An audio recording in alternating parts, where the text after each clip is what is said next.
usual. To get away the bus. I'm trying.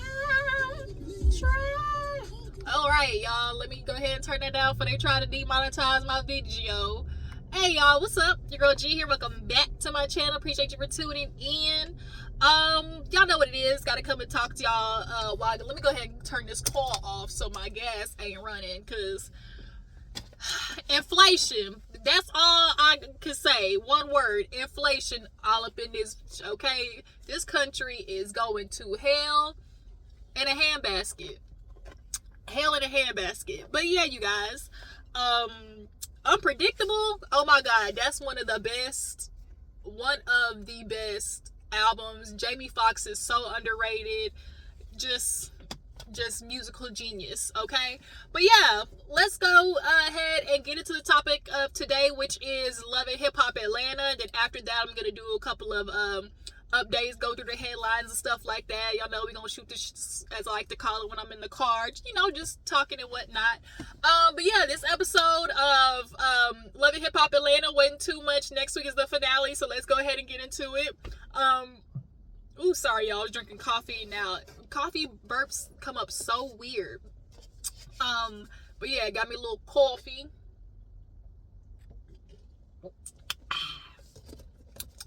Got me a little coffee so I can get some caffeine in my system. Because one thing about being an adult, tired. Okay, only thing to describe is tired when you're an adult. I'm tired. I'm so tired. I'm tired of being tired. That's the only way to put it. But yeah, you guys, let's go ahead and get into the review. You already know what's up. Hit that like button, drop down in the comments, let me know you should stop by, because it does your girls wonders in the algorithm. Plus, how do you come to this channel and not, say what's up? That's all I'm saying. The button's free. So, Love and Hiphop Atlanta, we open up with Scrappy telling Mama D, hey, cut it out with Diamond.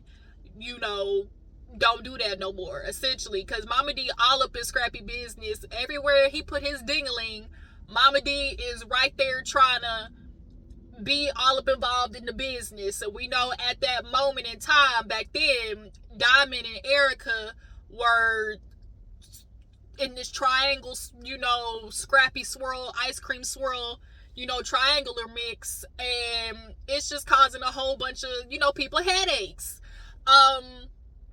But moving on, Sierra goes over to see, what's that girl's name? Rennie Rucci. I actually really enjoy Rennie Rucci. Her song Can't Be is a banger. Plus I let that song look like an IG model. Walk with a waddle. Sell sweater. What's that song? Walk like an IG model. Walk like an IG model. Body shaped like a cold bottle. Pussy all full throttle. Love it when I swallow. What's when I talk when I water. Y'all know what song I'm talking about. Yeah, but so Sierra goes over to see Rennie Rucci, basically just catching up with each other after coming back from the trip. Sierra, gets to talking about her life and, how she's, with somebody. And, I just want to, take it real slow with this one, because I just keep getting in relationship after relationship. Yeah, that you are a serial relationship person. If somebody does not know how to be alone, you don't need to be in a relationship. Because even though you're in a relationship with somebody, maintaining autonomy is so necessary. And people out here don't know how to be alone. And that's why a lot of these relationships fail, because y'all getting in relationships trying to heal cracks and wounds with another person. And it's like, if you can't make yourself happy, or you don't love yourself enough, that relationship is going to go down the drain, point blank period, because your subconscious ways, your subconscious tendencies, you'll self-sabotage a relationship, all of that. But yeah, so she's with dude. I guess he's known her for a hot minute, since she was like, he known me since I was 16.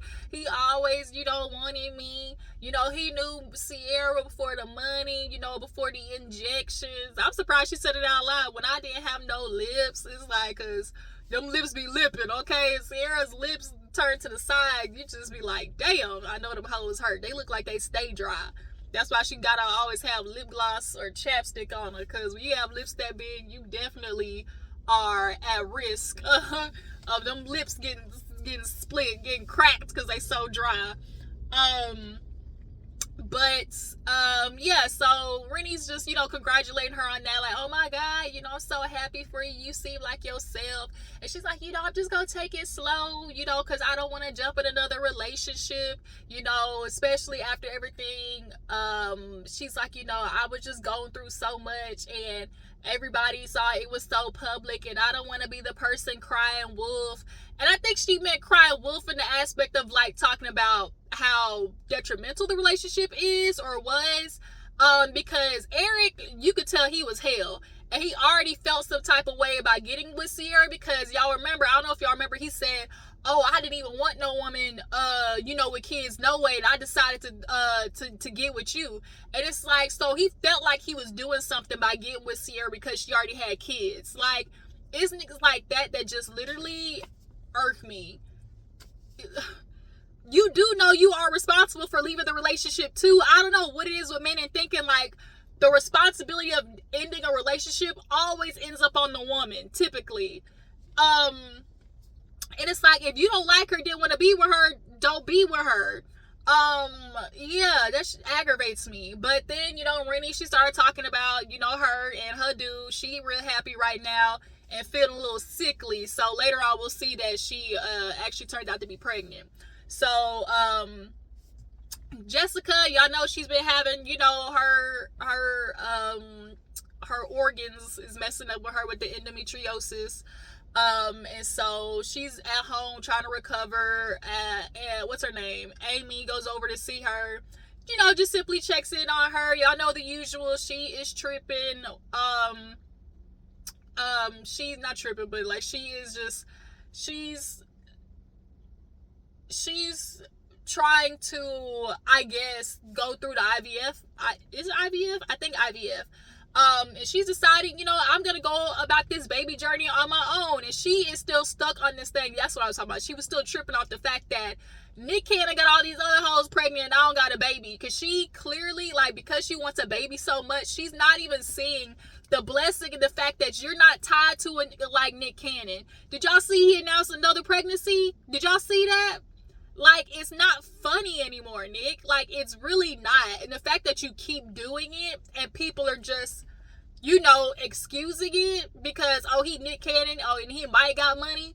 Okay, I guarantee you his money ain't that long. I'm sorry. No, it ain't that long. And it's like he's purposely picking women that he knows will be good without him and picking women that want kids and are okay settling for the half-ass bullshit that he's giving them, not only as a co-parent, but just as a father to the kids. But Jessica, take your blessing, girl. Nick Cannon is the epitome of, that's narcissist behavior, to keep making kids like that.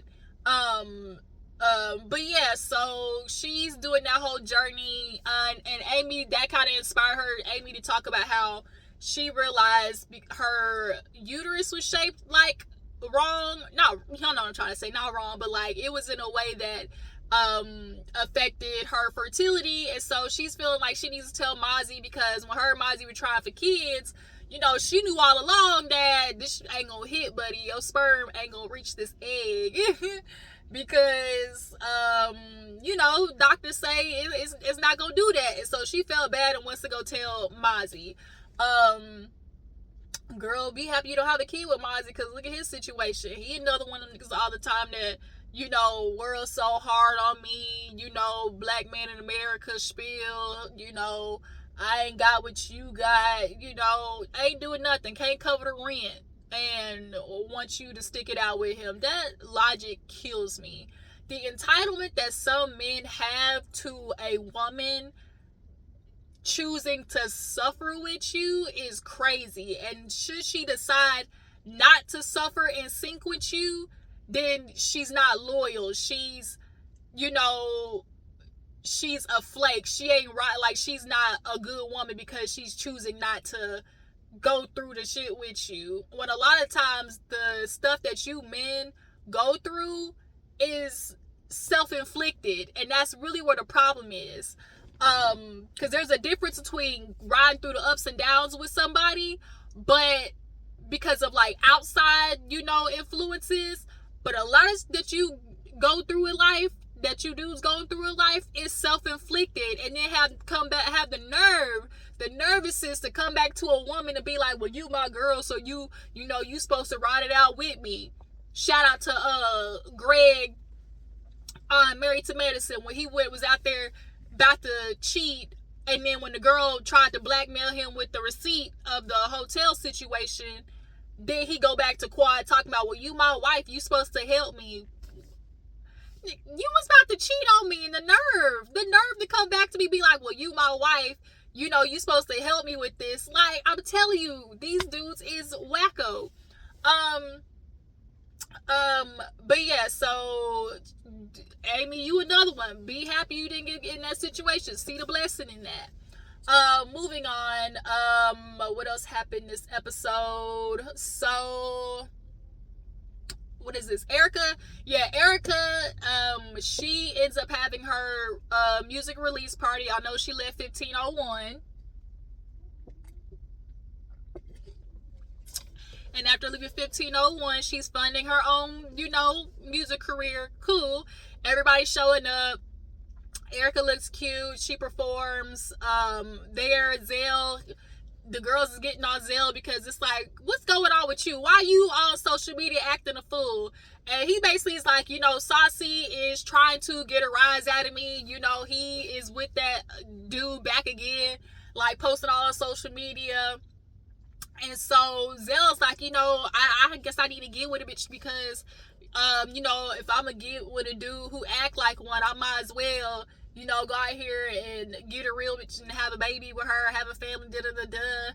And the girls, see, everybody's like, oh, Zell, you doing too much, okay? So at the party, it was funny because Erica sees Chaotic and Scrappy. And she's like, oh, what's going on? Scrappy, da-da-da-da. And because Diamond sat down and she was like, oh, Scrappy with her. She was like, yeah, I know. She was like, dang, like, what's up? What happened? So Erica goes over to Chaotic. She's basically like, yeah, ever since we broke up, yeah, like, he's still here to support me and things like that. And Chaotic, ever since I tried the polyester. Chaotic, you ain't trying polyester nothing. You just a nigga out here serving dick on a platter, as most dudes do. As she's sitting down talking to Chaotic or whatever, Diamond pulls Mama D to the side because she's like, I really don't want Mama D to, be upset with me because, her thing is, it's always gonna be family, and so because of the whole fight that happened with her and Erica, she wanted to check in with Mama D, so she pulls Mama D to the side. And she basically was like, I want to apologize, the whole thing with Erica, but I will give Diamond this. Erica did come over to start some shit. Like, Erica came over there. It was really, trying to either one up Diamond or just really try and stick it to her. And so that caused them, to be beefing with each other. But she was like, yeah, I'm just going through a lot right now. You know about my dad. He's not doing well. Since then, filming, we know that Diamond's, father unfortunately has passed away. She was just like, it's been really tough, and I'm just really pissed off because it's like, I support your son. I've always been a friend to him, and he's acting effed up right now. It's really whack what he's doing. And of course, Mama D's like, yeah, I can't believe, I raised Scrappy to be better than that. Did you? You raised your son to be better than that, but he was in a hoe house. Not only was he in a hoe house, he was in a trap house. Mama D, I think you're not really keen on accepting the environment that you raised your child in. And it really plays a part in how effed up he treats these women, because he watched you literally be a pimp named Slickback. Shout out to the Boondocks. Like, you was running around the community like a pimp named Slickback. So how's he expected to treat women right when you as a woman was backhanding hoes probably because they shorted you $1.20? Like, so yeah, Diamond also too, you played yourself because you knew Scrappy from way back when, and he had you on the crazy carousel with Bambi and Erica. Like, you knew this nigga, but the problem is you wanted to win. Your ego wanted to win in the situation, with Bambi and Erica, and then your ass once again got pie thrown right back in their face. And so she starts crying, and Scrappy comes over, and he's like, man, what's wrong? And Mama D's like, yo, her dad, and like, you ain't been supporting her. He was like, man, I don't want you to be upset. I'm sorry to hear about your dad. She's like, you ain't been supporting me. Like, you ain't really been a friend. And you could tell Scrappy has clearly, withdrawn himself from Diamond after the whole social media debacle. But at the end of the day, she's feeling like, damn, who was there for you? Like, who was there for you after your divorce? Because we know Scrappy ain't had no money. We know he was sleeping in his car and sleeping out in hotels. So it's giving, how do you get that house? Did Mama D co-sign, or did Diamond co-sign? Okay? And who's helping paying? Because you weren't paying rent, mortgage at the last place where your kids resided. So it's giving Diamond was really helping you out, and she's feeling played. And Diamond, you as they say, like, overplayed your position. You thought because, I'm gonna beat her to help him lift him up, that's gonna make him realize, like, Diamond's always been the one. No, Scrappy's a user. Scrappy don't care about nobody but himself. So yeah, Diamond Girl, we tried to tell you. Tried to tell you and Erica, her dumb ass too. Bambi did an interview. I'll talk about Bambi's interview in another video, I think, because she was talking about basically how she was over there zipping it and doing it with Scrappy too, like season 1 or so. Just dumb. Like, it's very obvious that Scrappy got that devil dick. That devil dick, and y'all need to leave it alone. Like, it's good for the moment, then you realize, why am I over here fighting over a nigga that can't even pay his rent? That is not for the glory of the kingdom. You gotta leave them niggas alone, okay? Yeah, they might blow that bike out, okay? But then you over here looking plumb stupid over a dude you can't even call to help you if your tire go flat, okay? Because he can't even get to you because he don't have no car, because he don't have no money. But yeah, so when she was like, who was there for you, all Scrappy could do was, and he like dapped her up, and so she was like, yeah, because he was like, I love you. She's like, prove it. And all he did was dap her up, and he was like, man, I feel for you, and gave her a hug. It was just kind of like, Scrappy, shut up, you don't mean it. So just because she's over there at Karlie's house, she's still doing the whole recovery thing. And guess who old swole up ass walked in? Kai, that scammer, po ass scammer. That is one of the best videos, po ass scammer. So Kai, he walked in and basically was hitting Karlie with the where the food at, like, you king of the mansion or something. And Jessica was like, that is not how you treat your queen. That is not how you talk to a woman. So her and Kai basically are going back and forth, and she's feeling like, hey, yo, like, if this is a woman that you say you care about, how dare you walk in giving, like, oh, what's to eat or whatever. He was like, girl, first of all, you in our house. First of all, Karlie, why are y'all sharing a house, you and Kai? Like, I swear, Karlie, you just are a glutton for punishment when it comes to picking niggas, okay? So yeah, Kai was like, well, you in my place, Karlie, he was like, I at least would have got the heads up, or if you let me know it wasn't no food, I could have picked something up, and so Jessica was just kind of like, yeah, get it right, like, if you ain't gonna disrespect my homegirl in front of me type stuff.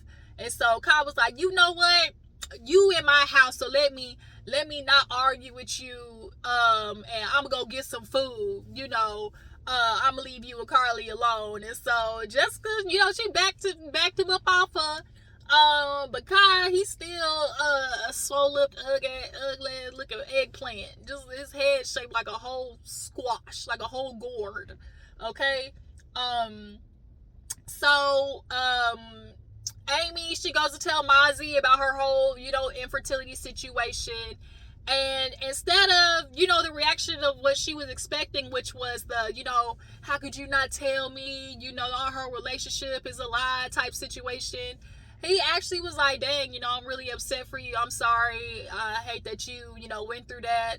And, you know, it is what it is. He said, you know, he'll support her through it, you know, whatever, you know, happens going forward. So that was good to see. So last but not least, it's the day of, you know, the fashion show. Zale is doing a fashion show. I think it's East Avenue or whatever. You know, very streetwear, you know, type stuff. And he had a few cute things. So everybody's there. Jessica, Karlie, all them. Oh, I forgot, before the fashion show, Rennie, she finally did the pregnancy test. She let her dude know that she was pregnant, okay? And he was like, about time. But when she said, hey, you know, I got some tests, his face, low-key, was like, his face was giving, you know, dudes, because, you know, like, all the time, yeah, girl, you know, I want to have a baby with you. They really don't be meaning that. They just be talking. They want to say all the stuff that, you know, sounds good, that keeps you on the hook. Girl, I want to be with you. I'm going to give you the world. Our house going to look like this. Our kids going to play like this. You know, they love selling that, and it keeps the woman on the hook. But then when the girl actually get pregnant, all of a sudden it's like, oh, for real, responsibility is here now. So yeah, I ain't gonna lie, his face was giving real shooketh when she started saying stuff. But then when the pregnancy test actually came in, he hit her with the about time. Okay. All right, Rennie, we gonna see how this go. I wish the best for you, but I'm one of them people who's definitely learned when people show you who they are, i.e. these nucleus, okay? These nucleus all pretty much is the same. I'm sorry, hate to break it to you. But you know, maybe he different. I pray that for you, boo-boo. But at the show, Karlie is sitting down. Kyle walks in, and he's like, yeah, you know, let me show you something. And this dude was like, you know, I just want to show you that I appreciate you, and you know, I just want to be here for you, and you know, I realize that, you know, I need to work things out with you. So I got my jeweler here. He pulled out 3 rings. You know, they was cute or whatever. I don't know. They could be cubic zirconia. They could be just crystals and not real diamond. And so, of course, Karlie does her. She logged off. She hit him with the and fell out, because we all know Karlie's known for a good fallout. And so Jessica, even Kyle was looking like, you don't get your ass up off this floor. So she picks the ring or whatever, and Jessica's like, this nigga here, I know he did not. And so when Karlie was, when Jessica went over there to hug Karlie, he was like, that's my girl. Like, I'm supposed to be hugging her. And Jessica was like, Karlie. And she was like, you know what? Let me walk away. So Jessica walked away because she just couldn't handle all of the tomfoolery. So Kyle over there with Karlie told me, yeah, you know, I just, you know, I need to be with you and show you, you know, that I want to work things out with you type stuff. So Jessica in the back going off, and she's telling everybody that, you know, she's like, Karlie's engaged. Zale and Amy Lucci was like, what? She was like, yeah. She's like, yeah, Kai just went out there and proposed. And Zale's like, well, damn, you gonna do this at my event, Karlie? You know? And so Karlie, you know, sat down with Kai, was like, she's like, you know, what does this mean? Because you didn't get down on one knee or nothing and like actually propose. He was like, oh, you know, this is, you know, a promise ring. And he said it real smooth, like, you know, we can't work towards marriage until, you know, because I haven't earned your trust yet. You know, I need to earn your trust first before we get there. But this is just a symbol of, you know, me promising you, you know, that's what we working on. And Amy was like, I know this nigga did not. And Jessica was just like, for real? You 50-year-old coming over here with these fake ass rings? And she went off talking about with these fake ass rings probably, but you driving Karlie's car. Y'all know a nigga is good for driving his woman's car. So she go over there basically to Karlie and starts going off like, girl, what you doing? Like, this is not the person I know. The person that you want to be is not been accept this, bull honky. And then that's kind of where the episode ended. So, love Hiphop Atlanta, you guys. The finale is next week. Y'all tell me what you feel about this season. What y'all think about Karlie and Kai and that whole mess of a shindig. What you feel about Diamond? Is this basically karma for her? Is this basically her learning her lesson the hard way again? Emphasis all caps on again. Yeah, you guys, I appreciate you for tuning in. Bye.